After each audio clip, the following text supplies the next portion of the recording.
에베소서 2장 13절에서 16절까지입니다. 제가 가지고 있는 성경은 312쪽입니다. 우리 같이 하나님 말씀 에베소서 2장 13절에서 16절 읽겠습니다. 이제는 전에 멀리 있던 너희가 그리스도 예수 안에서 그리스도의 피로 가까워졌느니라. 그는 우리의 화평이신지라. 둘로 하나를 만드사 원수된 것 곧 중간에 막힌 담을 자기 육체로 허시고 법조문으로 낸 계명의 율법을 폐하셨으니 이는 이 둘로 자기 안에서 새 사람을 지어 화평하게 하시고 또 십자가로 이 둘을 한 몸으로 하나님과 화목하게 하려 하심이라. 원수된 것을 십자가로 소멸하시고. 아멘. 이 에베소서 2장 말씀 계속 펴두시면 감사하겠습니다. 오늘 말씀의 제목은 십자가 화해의 복음이라는 제목으로 말씀 나누겠습니다. 제가 아주 어릴 때 우리 하임이 나이 또래였던 것 같아요. 제가 저희 부모님에게 나도 한번 생일 파티 한번 해보고 싶다고, 엄마 그 마탕도 잘하고 떡볶이도 잘하고, 제가 어렸을 때 저희 어머님이 호떡 장수를 하면 좋겠다라고 생각했었거든요. 어머님이 호떡도 만들어 주시고 카스테라도 만들어 주시면 그게 너무 좋아가지고 막 먹고, 우리 엄마는 겨울이면 평생 호떡 장사에 호떡 장사해서 우리를 좀 행복하게 하면 좋겠다. 엄마는 왜 사모님이야 호떡 장사 안 해? 이랬던 기억이 있어요. 그래서 엄마가 이렇게 카스테라 구워주시고 그러면 우리 엄마 빵집 하면 좋겠다. 그래서 제 생일 되면 친구들 불러서 엄마가 잘하는 떡볶이 또 마탕 이런 것들 해주면 좋겠다, 그런 생각을 했어요. 근데 저희 어머님은 제 기억으로는 이렇게 비가 왔을 때도 한 번도 이렇게 학교 앞에 우산을, 그 우리 영화에서나 드라마에서 보면 꼭 엄마들이 이렇게 우산 써주러 가잖아요. 제 기억에는 저희 부모님이 이렇게 한 번도 우산을 들고 와주셨던 기억이 없어요. 그래서 저도 어느 순간은 기대는 안 했던 것 같아요. 내 생일 축하, 나도 한 번은 좀 친구들 불러 모아서 하고 싶은데 하지는 못하니까 제 안에 그렇다면 도대체 생일 축하가 뭔지는 알고 싶다라는 마음이 있었어요. 근데 저희 그 사택에서 한 100m 이렇게 멀지 않은 친구가 있었는데 그 친구가 생일 파티를 한다는 거예요. 그래서 제가 너무 기분이 좋아서 그 친구한테 나도 좀 초대해줘, 나도 가고 싶어. 근데 그 친구가 그 마음을 알고 저를 이렇게 선택해줬어요. 그래서 너 이렇게 오라고 그러더라고요. 근데 저는 그 집에 되게 클 줄 알았는데 생각보다 그 집이 작아서 놀랐어요. 이 친구 되게 잘 사는 줄 알았는데 그렇지 않네, 그냥 우리 집 형편하고 비슷하네, 마음의 위로를 받는 듯 했어요. 그래서 저는 생일 축하를 어떻게 하는지 모르니까 모여서 그냥 맛있는 거를 먹는 줄로만 생각했어요. 그냥 맛있게 먹고 게임하고 놀고 집에 돌아오면 되는 줄 알았는데 제가 몰랐던 게 있어요. 뭐였을까요? 선물을 준비해 가는 걸 몰랐던 거예요.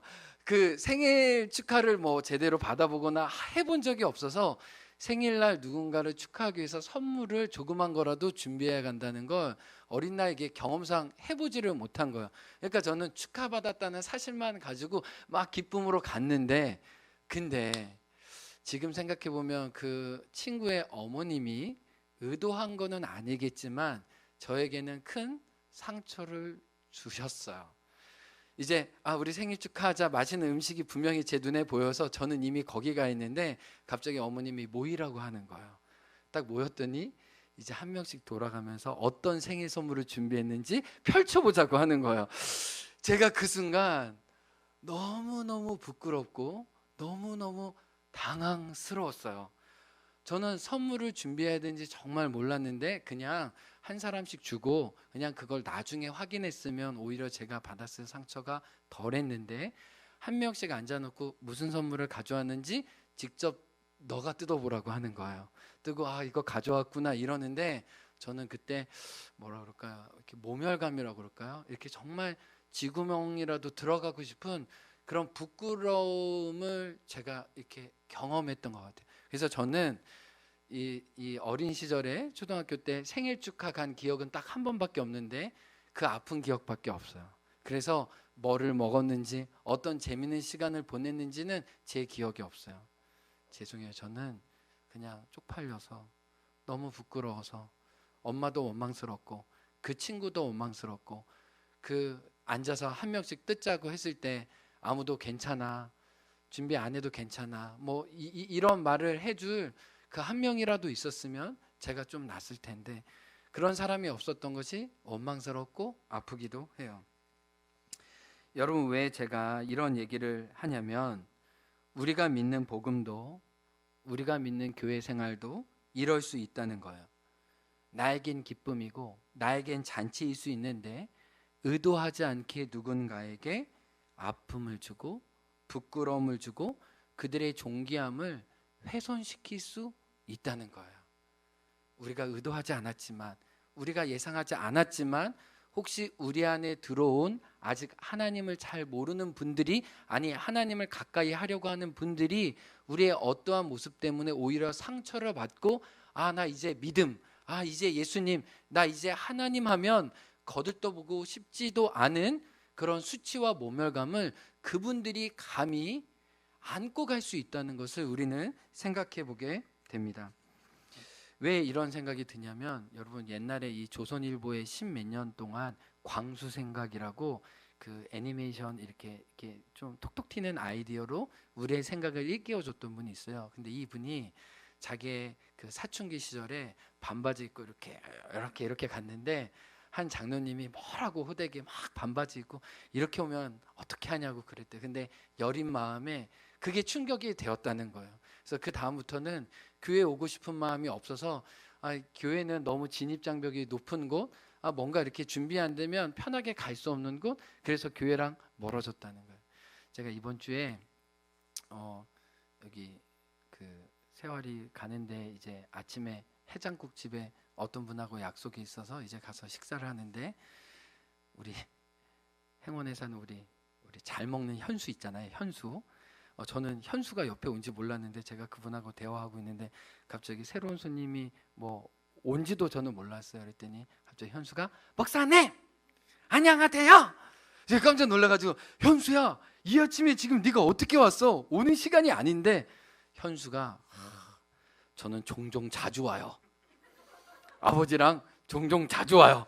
그래서 저는 메뉴를 어떻게 시켜 먹을까 했더니 현수가 똑같이 아빠랑 한 그릇 똑같이 먹는 거예요.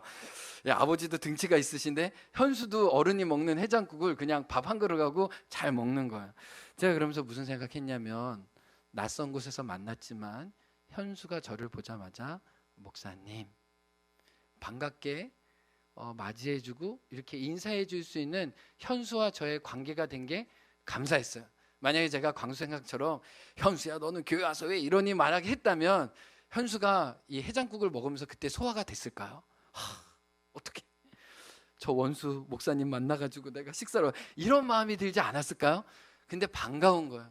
그래서 현수가 그 사람 많은 데서 목사님, 제가 신분이 탄로 났지만 목사님, 그래서 또 아버님까지 다 결제하고 현수야 맛있게 먹었니? 다음에 또 보자. 이런 시간 가졌어요. 여러분 주일날 들었던 말씀 혹시 생각나세요? 하나님 사랑은 반드시 이웃 사랑을 통해서만 그 진실됨이 증명된다고 예수님은 말씀하셨던 거예요. 예수님도 말씀하시고 사도 요한도 말씀하시고 미가와 이사야, 모든 하나님의 사람들이 진실로 하나님을 사랑하거든 그 진정성을 당신의 삶의 관계에서 드러낼 때에야 당신이 참 하나님 사랑을 알 것이다라는 거예요. 오늘도 그 말씀과 동일한 주제로 연결돼요. 주제는 이것입니다. 십자가의 복음을 통해 하나님과 화해된 우리는, 나는 이제 우리의 삶의 자리에서 새로운 화해를 만들어내는 사람으로 살아가야 한다는 거예요. 다시 한번요. 하나님과 관계가 화해된 사람은 삶의 자리에서 예수님의 화해케 하심을 실제로 드러내는 사람이 돼야 된다는 거예요. 하나님과 화해를 이야기하면서 삶의 자리에서 화해를 낳지 않은 사람은 잘 돌이켜보라는 거예요. 정말 십자가의 복음으로 하나님과 화해케 되었는지를 진짜 점검해 보라는 거예요. 오늘 우리가 읽지 않았지만 에베소서 2장을 한번 여러분 성경책 펴서 보시겠어요? 한번 이제 성경을 보면서 말씀을 나누고 싶어요. 에베소서 2장 1절을 보면 예수님을 만나기 전, 십자가의 복음을 받기 전 우리의 신분은 뭐예요? 허물과 죄로 이미 죽은 상태예요. 몸은 살아있지만 하나님을 볼 때는 이미 영적으로 죽었어요. 근데 영적으로 죽을 뿐만 아니라 우리의 주인은 2장 2절을 보면 누구예요? 공중의 권세 잡은 자 사탄의 종노릇을 했어요. 2장 3절에 보면 우리는 거룩함에 대한 감각이 없었어요. 선함에 대한 의지가 하나도 없었습니다. 죄인 줄 알면서도 육체의 욕심을 따라 부패한 열매들을 맺었어요. 그래서 우리는 어떤 자녀였어요? 그냥 자녀가 아니고 진노의 자녀였어요. 로마서 표현대로 하면 하나님과 원수였다는 거예요. 그래서 우리가 아까 불렀던 찬양처럼 우리가 십자가의 복음을 만나기 전에는 우리는 고아였고 거절당한 사람이었고 죄인이었고 저주받는 사람이었고 원수였고 영적으로는 창기였다는 겁니다. 다른 말로 하면 거룩하신 하나님께 가장 큰 불경죄를 저지른 사람들이었다는 거예요. 그렇게 하나님과 관계가 깨어졌다는 거예요. 여러분 한번 생각해 보세요. 제가 한 집에 초대를 받았습니다. 그래서 그 집에서 아주 귀한 진귀한 음식의 대접을 받았어요. 그리고 제가 화장실을 가려고 하다 보니까 옆에 이 화장실 옆에 쪽방문이 있는데 거기에 한 그 백발의 노인분이 막 문지방을 긁으면서 나 문 좀 열어줘, 나 문 좀 열어줘, 나 먹을 거 좀 줘, 나 먹을 거 좀 줘 라고 소리쳐요. 그래서 이게 무슨 일인가 문을 열어봤더니 그 어르신이 이렇게 얘기하는 거예요. 내가 이 집 주인인데 우리 아들이 나 노망 들었다고, 나 늙었다고 문도 열어주지 않고 밥도 열어주지 않고 화장실도 제대로 못 가게 하고 그냥 감옥에서 제수 두듯이 물건 몇 개 하루마다 넣어주고 자유시간도 안 주고 이 문에 가둬드린다고 그렇게 얘기한다고 생각해 보세요. 여러분은 그 음식 먹은 게 소화가 제대로 되겠어요? 그 음식을 대접한 그 사람이 아무리 좋은 환대를 해줬을지라도 여러분은 그 주인에게 대해서 뭐라고 얘기하겠어요? 저런 배은망덕한 놈. 갖가지 욕을 다 했겠죠. 하나님과 우리의 관계를 생각해 보세요. 우리가 우리의 지혜로 우리의 능력으로 뭔가 이 땅의 문화를 만들어냅니다. 이 땅에 좋은 것을 만들어내려고 막 해요. 그런데 하나님은 어디에 가둔 거예요? 하나님은 멸시하고 무시하고 인정하지 않으면서 우리를 지으시고 우리를 아시고 우리를 양육하시고 홀로 높임을 받으셔야 되는 하나님을 우리는 문에다 가둬 놓고 그분에게 불경죄를 저질렀다는 거예요. 그러니까 우리는 시간이 지나서 하나님의 뭐만 받아요? 진노의 자녀였다는 거예요. 그런데 오늘 말씀에 보면 하나님이 2장 볼까요? 2장 7절입니다. 한번 읽어볼까요? 이는 그리스도 예수 안에서 우리에게 자비하심으로써 그 은혜의 지극히 풍성함을 오는 여러 세대에 나타내려 하심이라. 그러면서 하나님의 자비로 하나님의 긍휼을 드러내기 위해 우리에게 새로운 신분을 주셨는데 그 새로운 신분을 이야기하면 하나님과 화해하게 되었다라고 이야기하는 거예요. 그게 2장 1절부터 10절까지예요. 뭐예요? 우리가 하나님과 원수고 하나님의 진노의 자식이었고 사단의 종노릇을 하였지만 하나님과 저 끝에 대척점에 있었지만 긍휼의 풍성하신 예수님의 십자가의 피로 우리가 단번에 하나님과 함께한 연인이 되고 친구가 되고 자녀가 되었다는 거예요. 그리고 오늘 말씀해 보면 그분의 보좌 우편에 앉으셨다는 건데 이거는 두 가지예요. 그분의 상속자가 되었다는 것과 그분의 자녀가 되었다는 거예요. 그러니까 그냥 용서해 주신 것뿐만 아니에요. 그냥 받아주신 것뿐만 아니에요. 상속자로 왕의 다스림을 같이 이 땅에서 대행하는 그분의 자녀로 우리를 부르셨다는 거예요. 그러면서 11절부터 22절까지는 이제 예수님과 화해된 사람이 어떻게 살아야 되는지를 이야기해 주는 거예요. 여러분 보세요 한번. 하나님과 우리의 화해케 된 관계를 이야기하는 데는 총 10절을 얘기해요. 그런데 하나님과 화해케 된 사람이 어떻게 살아야 되는지 이 세상에서 화해케 하는 자로 살아야 하는지에 대해서는 총 몇 절을 얘기해요? 2장 11절부터 22절까지 총 몇 절에 걸쳐서 얘기해요? 12절에 걸쳐서 얘기해요. 그러면 비중이 똑같아요? 똑같지 않아요? 조금 더 많다는 거예요. 그러니까 진정성을 어디서 확인할 수 있다는 거예요? 삶의 자리에서 화해케 하는 복음을 실천하는 것을 통해 진짜 내가 십자가로 화해케 되었는지를 안다는 거예요. 14절에 보세요. 그는 우리의 화평이신지라 둘로 하나를 만드사 원수된 것 곧 중간에 무슨 담을 하셨다고요? 막힌 담을 하셨다. 자, 여기서 여러분 혹시 아시겠어요? 여기서 원수는 누구예요? 둘이 원수였대요. 여기서 말하는 원수는 누구와 누구입니까? 일단 에베소서의 상황에서는요, 지금 2장에서는 누가 나와요? 유대인과 이방인이 서로 원수였어요. 서로 개같이 취급했어요. 서로 아유 찍찍찍찍 아유 저 동물 같은 놈들, 서로 그렇게 대하는 실제로 원수였다는 거예요. 그런데 이 말씀이 보편적으로 어떻게 흘러요? 이제는 유대인과 이방인의 막힘담뿐 아니라 그 당시 문화와 인종과 성별과 계층의 모든 차별과 거대한 담들을 누가 허무셨다는 거예요? 예수님이 당신의 육체로, 몸으로, 십자가로 다 허무셨다는 거예요. 그래서 여러분 갈라디아서 3장 28절은 이것을 이렇게 선언합니다. 너희는 유대인이나 헬라인이나, 이게 뭐예요? 인종에 관계없이, 종이나 자유자나, 사회적인 신분과 관계없이, 남자나 여자나, 이게 무슨 말이에요? 성별과 관계없이 다 그리스도 예수 안에서 뭐나 하나이니라. 예수님의 십자가는 뭐예요? 나만 하나님과의 관계만 화해케 한 게 아니라 이 땅의 모든 성별과 문화와 사회 계층으로 나눠져 있는 것들을 예수님의 온몸으로 깨트리시고 하나가 되게 하시고 한 몸이 되게 하시고 한 성전이 되어서 함께 하나님 앞에 지어가도록 하셨다는 거예요.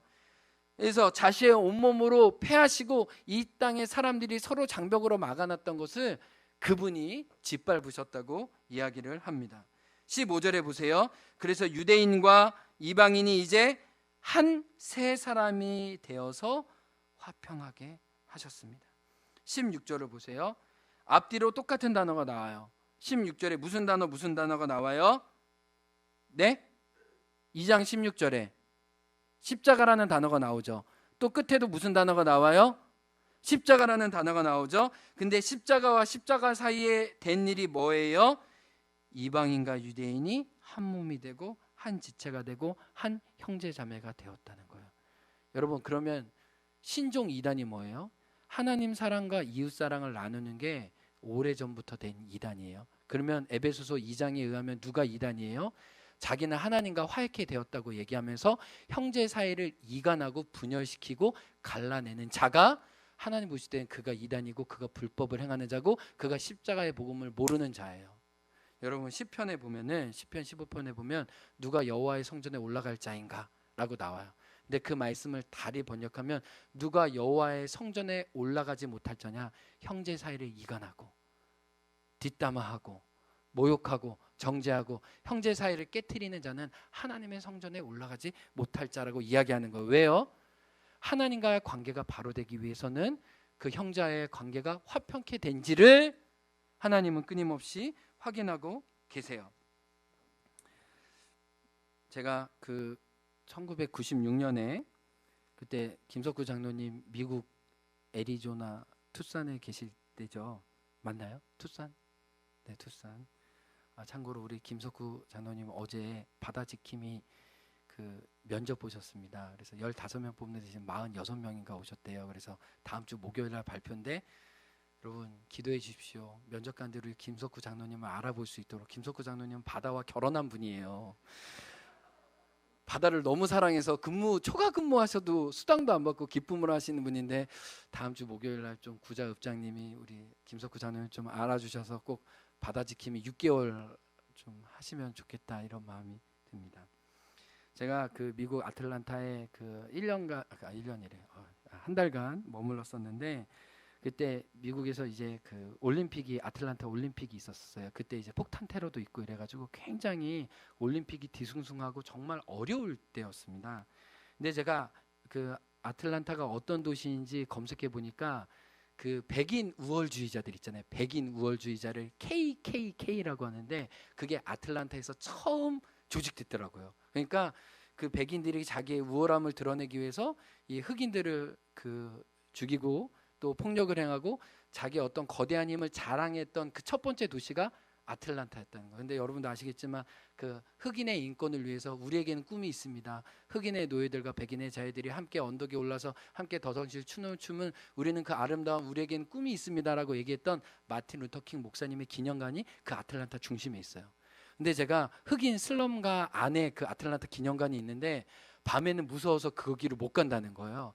그래서 낮에 갔어요. 낮에 갔는데 거기에 그 꺼지지 않는 불이 있더라고요. 그 마틴 루터 킹 목사님의 그 숭고한 정신이 이 아메리칸 대륙에 꺼지지 않게 원한다고. 그래서 꺼지지 않는 불을 보고 하나님이 우리가 그 땅을 위해서 기도하고자 하는 마음을 주셔서 우리가 그때 한 20명 정도 선교 여행 중이었는데 우리가 그 마틴 루터 킹 목사님 기념관에 아무도 보지 않는 저 끝쪽에서 함께 그 아틀란타와 이 미국을 위해서 기도하는 시간을 가졌어요. 그런데 하나님이 그때 읽게 해주셨던 우리 팀에게 주셨던 말씀이 오늘 바로 이 말씀이었어요.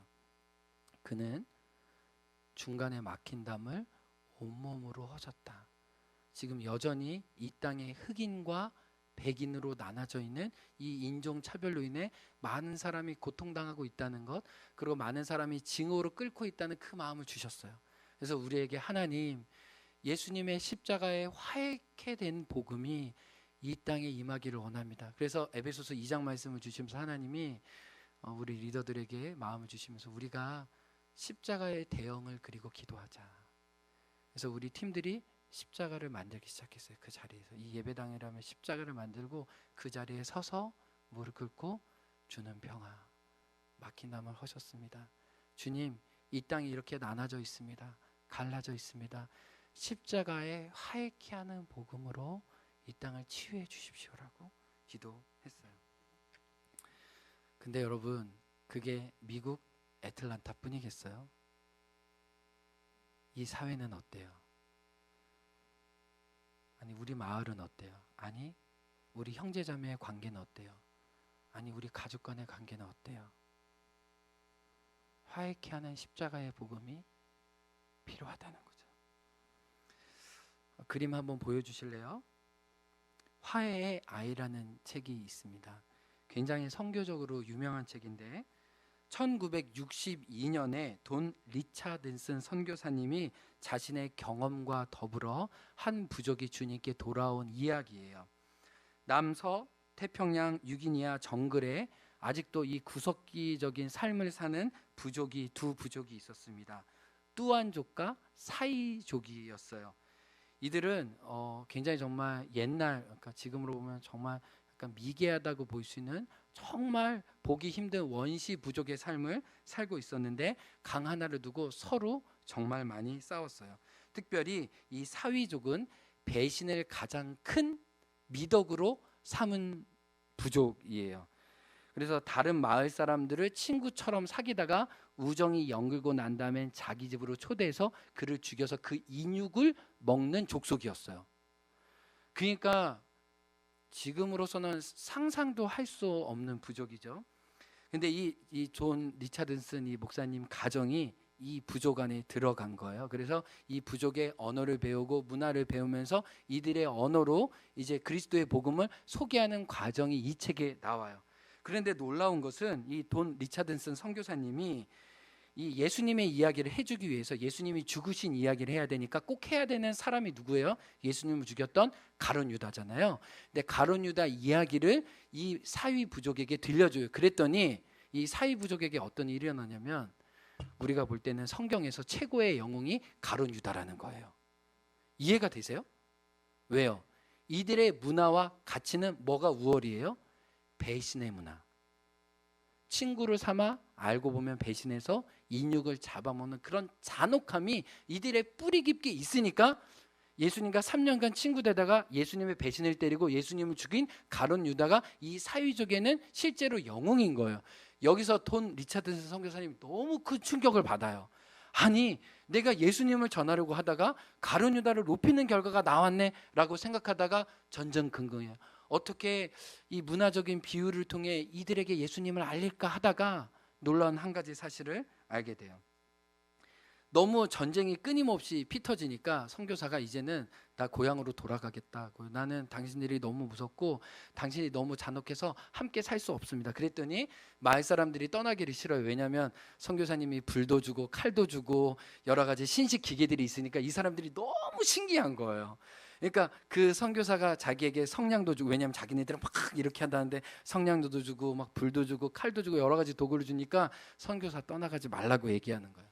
근데 선교사가 그 부족에 한 가지 좋은 전통이 있다는 걸 알고 그 전통을 통해 예수님을 소개하는데, 그게 뭐냐? 바로 화해의 아이예요. 여기 추장이 있고요, 여기 추장이 있어요. 근데 이제 싸움을 멈추고자 할 때 아무도 싸움을 멈추지 않아요. 서로 싸움을 멈추다고 얘기하지만 실제로 약한 자 한두 명이 이 마을에 건너면 이 마을 사람들이 다 죽이는 거예요. 그러니까 다음엔 이 사람들이 노리고 있다가 밤중에 조용히 가서 이 한 집안을 다 불태우거나 여자들을 다 죽이거나 아이들을 다 죽이거나 이런 일들이 있으니까 도저히 말로 화해가 안 되는 거야. 그래서 어떻게 했냐? 한 추장이 아이를 낳았습니다. 그리고 그 아이를 누구한테 주는 거예요? 상대편 추장의 아들로 딸로 입양시키는 거예요. 그리고 어떤 약속을 맺는 거예요? 이 아이가 살아있는 동안은 우리 서로 화해하고 사이좋게 지내자라고 얘기하는 거예요. 그러니까 이 아이가 죽으면 어떻게 되는 거예요? 이 아이가 죽으면 이 부족이 원수 갚으로 다 오는 거예요. 그러니까 이 부족은 지금 다른 족 추장의 아이를 받아들면서 어떻게 하는 거예요? 마을의 평화를 보존하기 위해서는 애지중지하면서 정성껏 다 나의 아이처럼 키울 수밖에 없는 거예요. 그리고 반대로 이 아이가 나면 이 아이를 누구에게 줘요? 사이족에게 주어서 사이족이 대신 키우게 하는 거예요. 그리고 그 아이가 장성하면 또 다른 화해의 아이를 낳아서 계속적으로 그 땅에 화해를 이룬 거예요. 그리고 이 돈 리차드슨 선교사님이 50년 만에 다시 이 부족에 방문하거든요. 그들은 더 이상 칼을 들지 않아요. 창을 들지 않아요. 더 이상 화해의 아이가 필요 없어요. 제가 부흥성회 하는 걸 봤는데요. 아브라라라라라라라 얼마나 부흥성회를 하는지. 그리고 선교사님이 왔다고 이 대지를 잡아주면서 마을 잔치를 하면서 화평케 한 그 예수님과 십자가로 화평케 된 그 화해의 복음이 얼마나 이 땅을 변화시켰는지 보면서 복음의 역사는 추상적인 것이 아니라 배신과 원수 갚는 것을 최고의 미덕으로 만드는 한 부족을 온전히 바꾼다는 것을 깨닫게 되었어요. 마치 로마 시대에 우리가 지난주 주일처럼 주인과 노예가 함께 자연이 되어서 성만찬을 나누었던 경험은 2000년뿐만 아니라 지금도 계속해서 일어나고 있다는 거예요. 이제 말씀을 마치겠습니다. 오늘 성금요 예배 우린 너무 잘 알고 있어요. 예수님이 십자가에 죽으셨습니다. 그런데 이 진리가 우리에게 어떤 의미냐는 거예요. 너는 너의 삶의 자리에서 화해를 만들어내는 사람인지 하나님의 평화를 심는 사람인지 하나님 우리에게 호소하시는 거예요. 내가 너에게 다가가기 위해서 온 대가를 지불했던 것처럼 너도 할 수만 있다면 화해의 아이로 깨어지고 망가진 곳에 너의 자신을 드리라고 우리를 초대하시는 거예요. 말씀의 결론입니다. 우리 제주의 한국의 신들러 리스트라고 불림을 받는 우리 모슬포 교회의 조남수 목사님의 이야기로 오늘 말씀을 마치려고 합니다. 한번 영상 준비되면 보여주시겠습니까?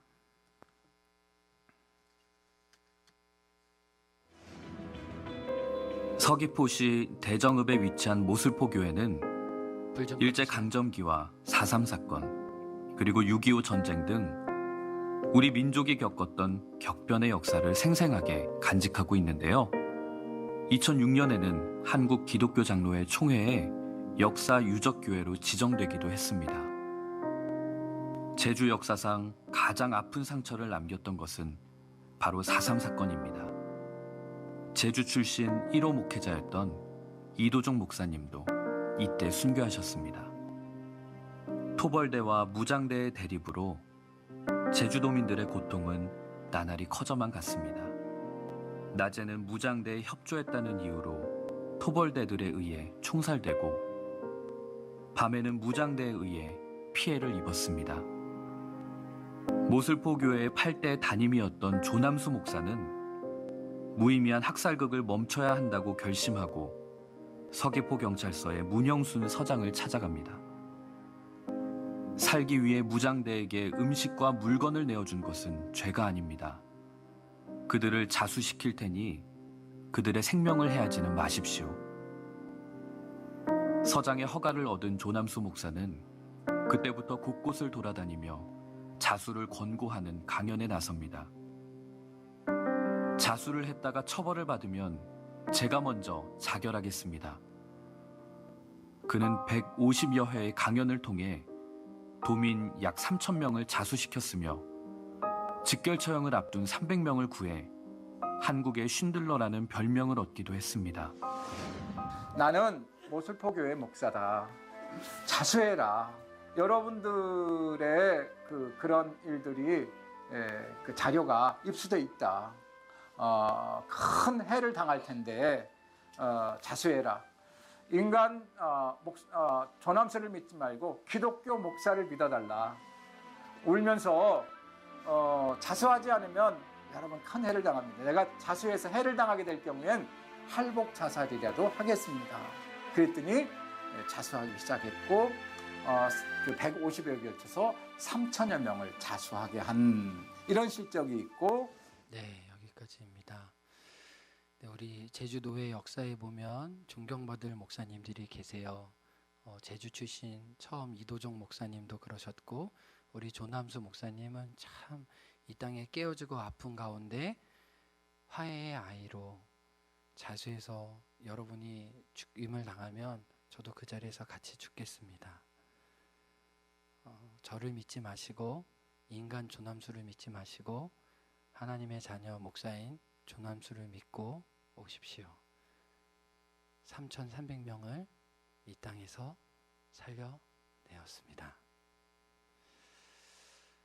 제가 그 98년도인가 이제 북한을 위해서 전도 여행을 가는 때가 있었어요. 그래서 오로지 일주일간 북한만을 위해서 기도하는 시간이었습니다. 그래서 그 문산으로, 철원으로, 또 그 강원도 인제로 계속 그 38선 인근에서 나라를 위해서 기도하는 시간에, 그날 제가 성경을 잘 몰랐을 때인데 우리 북한만을 위해서 일주일간 기도하는 전도여행을 떠나자고 하고 첫째 날 임진각으로 출발하는 날 새벽 제가 일찍 하나님이 저를 딱 깨우시면서, 제가 그런 일이 제 기억으로는 딱 한 번밖에 없어요. 하나님이 저를 깨우시면서 에스겔 37장을 보라고 하셨어요. 근데 저는 그때는 제가 뭐 신학을 많이 공부한 것도 아니어서 에스겔의 마른 뼈에 환상이 37장이 있다는 걸 몰랐어요. 근데 저는 하나님이 그 말씀을 주시나, 그래서 아침에 일어나자마자 에스겔 37장을 읽었습니다. 그런데 마른 뼈들이 살아나는 환상과 더불어 하나님이 또 한 가지 환상을 보여줘요. 그게 뭐였냐면, 하나님이 에스겔에게, 에스겔아, 너는 막대기 2개를 취해라. 하나는 유다라고 쓰고 하나는 이스라엘이라고 써라. 그리고 너의 손에서 그 막대기를 합쳐서 이 민족이 이제 하나가 될 것이라고 이야기를 하라. 저는 이 북한을 두고 기도하고 이 깨어진 이 갈라진 민족의 튼 앞에 서기로 결정했을 때 하나님이 이 민족을 위해서 어떻게 기도하는지 저에게 선명하게 그날 새벽에 가르쳐 주셨어요. 그래서 제가 임지각의 팀들과 갔을 때 제가 막대기 2개를 구해서 거기에다가 크게 북한과 남한이라고 쓰고, 하나님 오늘 말씀처럼 예수 그리스도의 한 목자 안에서 하나 될 이 한반도를 속히 허락하여 주옵소서. 다만 에스겔의 37장의 말씀이 남유다와 북이스라엘에 대한 말씀뿐만 아니라 이 땅, 이 민족을 향한 것임이 되게 도와주십시오라고 기도했어요. 저는 하나님이 기뻐하신다고 생각해요. 왜요? 화해케 된 복음을 받았으니 화해케 된 복음을 이 땅에 나누기를 소망하는 거예요. 여러분, 갈라진 부부, 나눠진 자녀와의 관계, 부서진 형제 자매가의 관계, 다툼과 반복으로 가득 찬 이웃과 동창과의 관계, 대립과 분열로 가득했던 이 땅 제주 민족의 아픔을 우리는 잘 알고 있습니다. 지금 이 시대에 필요한 사람, 하나님 우리에게 찾으시는 것은 무엇일까요? 너가 나와 화해케 되었으니 화해케 하는 자로 삶의 자리에서 나가라고 이야기하십니다. 우리 찬양하면서 성찬을 받으면 좋겠습니다.